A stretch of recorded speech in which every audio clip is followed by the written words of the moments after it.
పెద్దాపురం నియోజకవర్గం సామర్లకోట మండలం పి వేమవరం గ్రామంలో టీడీపీ మండల అధ్యక్షులు ముసిరెడ్డి శ్రీరాముల ఆధ్వర్యంలో జీఎస్టీపై అవగాహన కార్యక్రమం జరిగింది.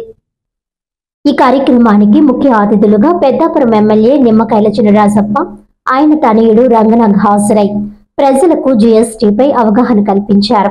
ఈ సందర్భంగా వారు మాట్లాడుతూ కూటమి ప్రభుత్వం అభివృద్ధి కార్యక్రమాలను పెద్దాపురం నియోజకవర్గంలో చేసిన పలు అభివృద్ధి పనుల గురించి వివరిస్తూ కూటమి ప్రభుత్వ హయాంలో వేమవరం గ్రామం అభివృద్ధి పదంలో నడుస్తుందని సంతోషం వ్యక్తం చేశారు.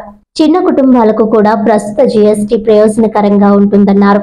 ఇప్పటికే పెద్దాపురం నియోజకవర్గానికి 100 కోట్లు తీసుకువచ్చిన ఎమ్మెల్యే చినరాజప్పను ప్రత్యేకంగా అభినందించారు. ఈ కార్యక్రమంలో సామర్లకోట మండల క్లస్టర్ ఇన్ఛార్జ్ తోట నాగభూషణం, పనసపాడు గ్రామ సర్పంచ్ చీకట్ల వెంకటేష్, పెద్ద ఎత్తున సామర్లకోట మండలం తెలుగుదేశం పార్టీ నాయకులు, కార్యకర్తలు తదితరులు పాల్గొన్నారు.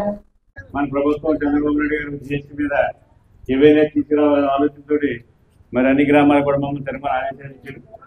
మేము కూడా మీ గ్రామం దగ్గరికి వస్తే గ్రామ సమస్యలు తెలుసుకుని ఆ గ్రామాల పరిష్కారం కూడా మేము జరుగుతున్నాయి.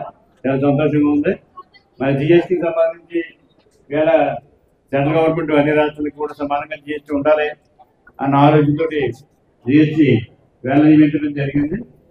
ఆ జీఎస్టీలో మరి ముందుకెళ్ళి మోడీ గారు మరి 18 నుంచి 4% వరకు దింపాలి, పర్సెంటేజ్ తగ్గిందని ఆలోచనతో వీళ్ళకి పేదవాళ్ళు ఎవరైతే నిత్యావసర వస్తువుల ధరలు అయ్యి ఉన్నాయో దాన్ని 5% చేసేయడం జరిగింది.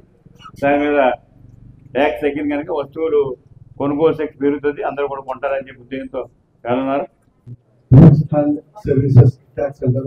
అంటే ఇది మన భారతదేశంలో ఎవరు ఏ పని ఏ సర్వీస్ చేసినా లేకపోతే ఏదైనా ఒక ప్రోడక్ట్ అనేది తయారు ప్రోడక్ట్ అంటే ఒక ఆయిల్ లేకపోతే ఒక మిషనరీయో లేకపోతే ఒక సబ్బో ఏదైనా ప్రోడక్ట్ అన్నారు.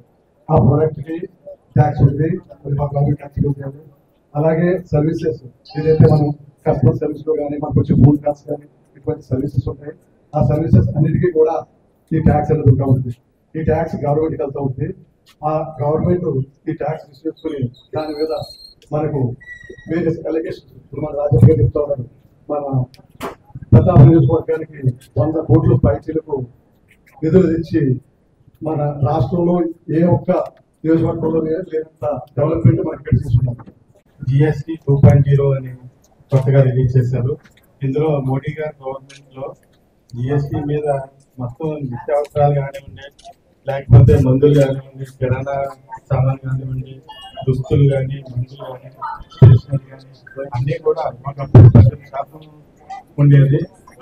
దాని దగ్గరలో 5% కానీ 0% కానీ తీసుకురావడం జరిగింది. దీని మీద జనాలకు అవగాహన తీసుకురావాలి అని దాంతో చంద్రబాబు నాయుడు గారు ఈ ప్రోగ్రాం పెట్టడం జరిగింది. మనం కూడా మళ్ళీ ఈ జిఎస్టీ మీద అవగాహన జనాలకు తీసుకురావాలి. ఎందుకంటే దగ్గరలో బాగా చిన్న చిన్న కుటుంబాలు అయితే నెలకి 5,000 నుంచి 6,000 వరకు కుటుంబానికి ఆదా అవుతుంది. అలాగే మధ్యతరగతి కుటుంబాలు అయితే దగ్గరలో 15,000 రూపాయలు ఆదాయం జరుగుతుంది. ఈ బెనిఫిట్స్ అన్ని మనం తీసుకెళ్ళాలి అని చెప్పి ఈ ప్రోగ్రామ్ లో మన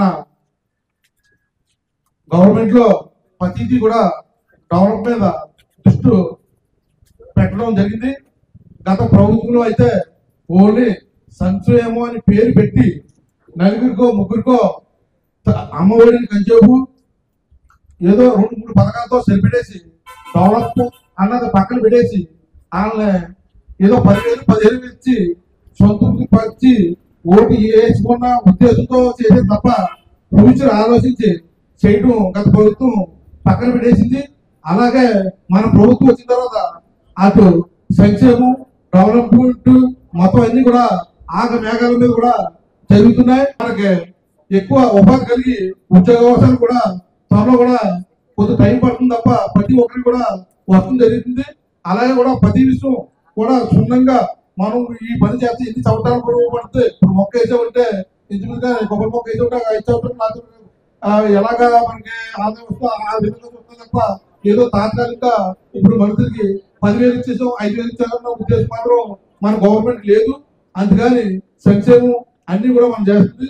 అలాగే మన ఊరికి విషయానికి వస్తే రాజప్ప గారు విజయవర్గానికే మన మంచి మోడల్ గా చేశారు.